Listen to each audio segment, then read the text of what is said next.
Hi hello ನಮಸ್ಕಾರ, welcome to ಮಸ್ತ್ cinema. ಇವತ್ತು ಸಾಂಕೇತ್ ಕನ್ನಡ ಮೂವಿ ಟ್ರೇಲರ್ ಬಗ್ಗೆ ಮಾತಾಡೋಣ. ಕೆಲವರು ಬೇಜಾನ್ ಬಜೆಟ್ ಇಟ್ಕೊಂಡು ಪವರ್ ಕಾನ್ಸೆಪ್ಟ್ ಮೂವಿನ ಪ್ರೊಡ್ಯೂಸ್ ಮಾಡ್ತಾರೆ. ಆದರೆ ಈ ಮೂವಿ ಟ್ರೇಲರ್ ನೋಡಿದಾಗ ಇದು ಮರ್ಡರ್ ಮಿಸ್ಟ್ರಿನಾ ಅಥವಾ ಇನ್ವೆಸ್ಟಿಗೇಷನ್ ಥ್ರಿಲ್ಲರಾ ಅಥವಾ ಒಂದು ಪ್ರಾಚೀನ ವಿದ್ಯೆನ ಹುಡ್ಕೊಂಡು ಹೋದಾಗ ಆಗೋ ಘಟನೆಗಳನ್ನು ಹೆಣೆದು ಮಾಡಿರೋ ಚಿತ್ರನ ಅಂತ ಒಂದೇ ಎಲಿಮೆಂಟ್ಗೆ ಸ್ಟಿಕ್ ಆಗಿರೋದು ಕಷ್ಟ. ಹಲವಾರು ಕವಲುಗಳನ್ನು ಹೆಣೆದು ಮೂಡಿಬಂದಿರುವ ಈ ಚಿತ್ರ ಸಖತ್ ಇಂಟ್ರೆಸ್ಟಿಂಗ್ ಆಗಿದೆ.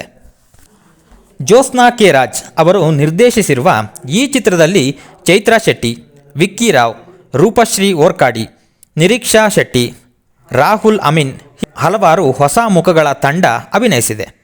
ಪ್ರಕೃತಿ ಮತ್ತು ಪೃಥ್ವಿರಾವ್ ದಂಪತಿಗಳಿಗೆ ಇನ್ನೂ ಮಕ್ಕಳಾಗಿರೋದಿಲ್ಲ. ಹಾಗಾಗಿ ಅವನು ತನ್ನ ಜೀವನದ ಗುರಿ ಏನಂತಂದರೆ ಮಗುವನ್ನು ಪಡೆಯೋದು ಅಂತ ಅಂದ್ಕೊಂಡಿರ್ತಾನೆ. ಒಂದು ಶಕ್ತಿಯ ಹಿಂದೆ ಹೋಗಿ ಆ ರಿಚುವಲ್ಸ್ನ ಮಾಡಲಿಕ್ಕೆ ಪ್ರಯತ್ನ ಮಾಡ್ತಾನೆ. ಇದರಿಂದ ಪ್ರಕೃತಿ ಮತ್ತು ಪೃಥ್ವಿ ಜೀವನದಲ್ಲಿ ಸಮಸ್ಯೆಗಳು ಸ್ಟಾರ್ಟ್ ಆಗ್ತವೆ.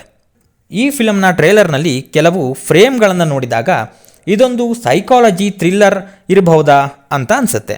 ಪ್ರಕೃತಿ ಪ್ರೆಗ್ನೆಂಟ್ ಆದಮೇಲೆ ಸಾಂಕೇತ್ ಅನ್ನೋ ವ್ಯಕ್ತಿಯನ್ನು ಹುಡುಕಿಕೊಂಡು ಹೋಗ್ತಾಳೆ. 1975ರಲ್ಲಿ ಪ್ರೆಗ್ನೆಂಟ್ ವುಮೆನ್ ಸಾಂಕೇತ್ ಅನ್ನೋ ವ್ಯಕ್ತಿಯನ್ನು ಹುಡುಕಿಕೊಂಡು ಬಂದಿದ್ಲು ಅಂತ ಟ್ರೇಲರ್ನಲ್ಲಿ ನಾವು ನೋಡಬಹುದು. ಹಾಗಿದ್ರೆ ಈ ಸಾಂಕೇತ್ ಯಾರು? ಅಷ್ಟೇ ಅಲ್ಲ, ಒಂದು ಫ್ರೇಮ್ನಲ್ಲಿ ಚಿನ್ನದ ಮಕ್ಕಳ ಮೂರ್ತಿಯನ್ನು ಕೂಡ ತೋರಿಸಿದ್ದಾರೆ.